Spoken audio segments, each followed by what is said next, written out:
Bom, gente, hoje a gente vai ver sobre integração numérica, em especial o método dos retângulos abertos. Bom, quando eu aprendi integral, né, eu pensei numa coisa assim que praticamente todos os problemas matemáticos estavam resolvidos, porque o que a gente fazia era sempre procurar alguma constante ou alguma invariante em algum problema, mas a integral ela resolvia mesmo para qualquer medida variante, né, que variasse e tal. Então, e também como tinha a regra para praticamente todas as funções para a gente conseguir achar a derivada, então era só inverter e tudo ia estar resolvido, né? Mas só que não. A primitiva, né, a integral, nem sempre é simples de se encontrar. E existem integrais que são bem simples, que nem são representáveis por um número finito de funções elementares. As funções elementares são as algébricas, as exponenciais e as trigonométricas, né? Então a gente tem como exemplo de integrais que não podem ser representadas por essas funções elementares. A integral de e elevado a menos x ao quadrado, que aparece na curva normal, né? A integral de dx sobre ln de x, que aparece quando a gente quer calcular a quantidade aproximada de números primos até um determinado número. E essa integral maluca aí de raiz de 1 menos k ao quadrado seno ao quadrado de t dt, que aparece quando a gente vai querer calcular o comprimento da elipse. É claro que a gente pode tentar transformar todas essas funções em séries de Taylor e aí integrar a série de Taylor, mas de todo modo vão ser infinitas funções, né? Tendo em vista que a gente nem sempre pode calcular uma primitiva finita, assim, né? Então foram desenvolvidos métodos para calcular numericamente as integrais, né? E os métodos mais famosos aí que aparecem quase sempre é o dos trapézios e o método de Simpson, né? Eles são os mais divulgados. Mas hoje a gente vai falar sobre um método que se chama método dos retângulos centrais, ou método dos retângulos abertos. Não confundir com o método dos retângulos, tá? Que é aquele mais primitivo que existe para cálculo numérico de integrais. O método do retângulo central, esse método aparece muito pouco, né? Na verdade, eu só vi uma vez na Wikipédia, se eu não me engano. E é estranho porque, além de ser bem mais simples, né, ele tem uma melhor precisão. Então, toda vez que eu calculava uma integral, que eu já sabia o valor dela, e calculava pelo método dos trapézios e dos retângulos centrais, o erro era sempre praticamente a metade do erro dos trapézios. O método dos retângulos centrais era sempre mais preciso, em geral o dobro mais preciso, né? E eu briguei muito para entender esse motivo, né? Porque como que poderia ser explicado isso aí, né? Esse fato de ser a metade, né? E então a gente chega no método dos retângulos abertos, que é representado aí embaixo. É a integral de a mais h é f de x dx. Aí a gente calcula a função no ponto médio, né, do intervalo que a gente quer, e a diferença é f duas linhas de xi sobre 24 vezes h ao cubo. Esse é o erro que a gente comete quando vai fazer o cálculo pelo método dos retângulos abertos, tá? Esse xi aí é um número a determinar, né, que está no meio do intervalo aí, entre A e A mais H. Bom, então vamos dar um exemplo aí. Vamos supor que a gente quer calcular a integral de 1 até 1,5 de e elevado a x dx. O que a gente faz? Isso daí é igual, né, a e elevado a 1,25, que é o ponto médio entre 1 e 1,5, né, vezes o h, que é o tamanho do intervalo, que é meio, mais f duas linhas para algum xi sobre 24 vezes 0,5 elevado ao cubo. Esse 0,5 é o h. Então, isso daí dá 1,745 mais o erro, que é aquele f duas linhas de xi sobre 24 vezes h ao cubo, né? Para algum xi entre 1 e 1,5. O erro nesse caso aí, calculado, né, é menos 0,0184. Se a gente tivesse usado o método dos trapézios para calcular essa mesma integral, a gente teria um erro de mais 0,03659. Então, note que o erro no método do retângulo central é aproximadamente a metade do erro do método dos trapézios, que a gente sabe que é menos f duas linhas de xi h ao cubo sobre 12. E notem o seguinte, um é positivo e o outro é negativo, né? Eu digo sempre que é aproximadamente a metade, porque os xi das duas fórmulas não são os mesmos, tá? Eles são próximos, mas são diferentes. Então, não se pode dizer que o erro é exatamente a metade, tá? Então, veja bem, se num método o erro é a maior e no outro é a menor, na verdade, esse a maior e a menor depende do sinal da derivada segunda nesse intervalo, tá, gente? Não é exatamente um método vai dar sempre a maior e o outro método vai dar sempre a menor, tá? Vai depender do sinal da derivada segunda.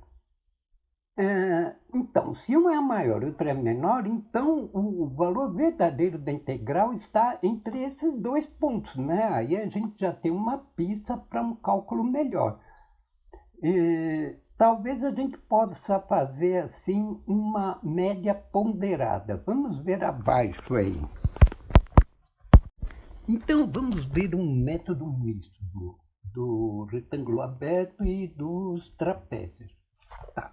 A fórmula dos trapézios é essa daí, integral de A mais H, f de x dx é f de A mais f de A mais H sobre 2 vezes H menos f duas linhas de xi1 sobre 12 H ao cubo. Esse é o método dos trapézios. O método dos retângulos abertos é integral de A mais H, f de x dx, é f de A mais H sobre 2 vezes H, f duas linhas de xi2 sobre 24 vezes H ao cubo. Esse é o método dos retângulos abertos. Dá para notar, então, que os erros são bem parecidos, né? O modo de calcular os erros, né? E que no método dos retângulos abertos o erro é dividido por 24. Então, é por isso que é a metade do erro do método dos trapézios. Agora, vamos multiplicar o método dos erros o método dos retângulos abertos por 2. Então, fica integral de duas vezes a integral de A até A mais H de f de x dx é 2 vezes f de A mais H sobre 2 vezes H mais f duas linhas de xi2 sobre 12 vezes H ao cubo. Agora, os erros ficaram iguais, né? E de sinais contrários. Se a gente admitir que xi1 é igual a xi2, a gente poderia ficar com o erro igual a zero, mas não vai ficar porque, em geral, xi1 é diferente de xi2. Mas, admitindo que sejam iguais, a soma fica 3 vezes a integral de a até a mais h de f de x dx é igual a f de a mais 4 vezes f de a mais h sobre 2 mais f de a mais h vezes h tudo sobre 2. E se a gente dividir por 3, a gente tem então um outro método, que é integral de a mais h de f de x dx é f de a mais 4 vezes f de a mais h sobre 2 mais f de a mais h sobre 6 vezes h. Por coincidência, esse método, na verdade, é o método de Simpson, tá? No nosso caso aqui, vamos então utilizar o método misto aí. Então, a integral de 1 a 1,5 de e elevado a x dx é aproximadamente igual a e elevado à primeira mais 4 vezes e elevado a 1,25 mais e elevado a 1,5, tudo isso sobre 6 vezes meio, que é o h nosso aí. E a gente consegue um número 1,76344522738 e o erro é bem pequenininho nesse caso aqui. O erro é 0,000038, né? Fica uma precisão muito boa. Eu não sei se o Simpson, quando foi deduzir esse método, se ele usou essa regrinha aí das médias, né? Para descobrir esse método aí. Tudo indica que ele passou uma parábola pelo primeiro ponto do intervalo, pelo ponto médio e pelo último ponto do intervalo, e aí calculou a integral dessa parábola para estabelecer o método dele, né? E qual o erro no método de Simpson? Pode ser demonstrado que o erro é f4 linhas de xi sobre 2.880h quinta. No nosso caso aí, a gente teria que pegar o seguinte, que o erro é menor do que o máximo, né, o ponto máximo, o valor máximo da quarta derivada de x, né, sobre 2.880 vezes 0,5 a quinta, e isso daria mais ou menos 0,00005 a maior. Mas cá para nós, né, calcular a quarta derivada nem sempre é simples, né? Vamos dizer que fosse a integral de gama de arco cosseno de x, sei lá. Calcular a quarta derivada seria horrível, né? Então, como alternativa, assim, para fins de computação, a gente poderia fazer o seguinte, em vez de calcular direto a integral de 1 a 1,5, a gente divide o intervalo aí. Então ficaria a integral de 1 a 1,25 mais a integral de 1,25 a 1,5, tá?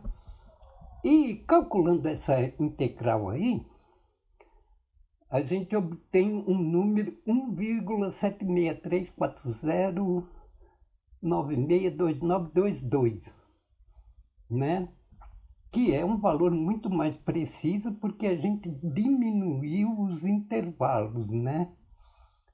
Então, para não ter que calcular a derivada quarta, a gente pode ver onde que os dígitos decimais se modificaram. Como a gente pode notar, 1,7634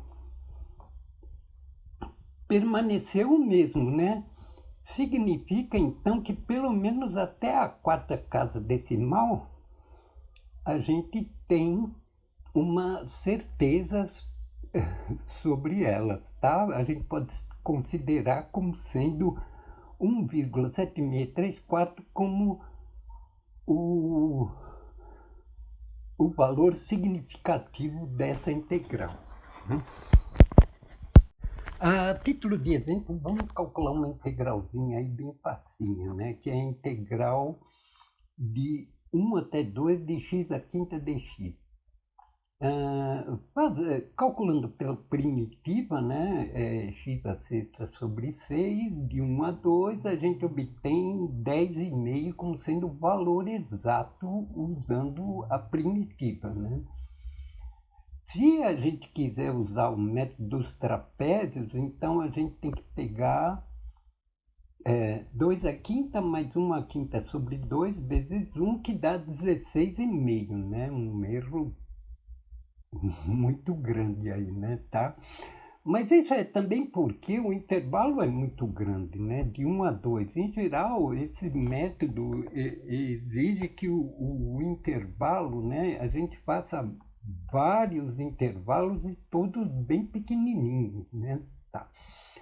Pelo método do retângulo central, a gente faria 1,5 elevado à quinta vezes 1, que daria 7,59375, né?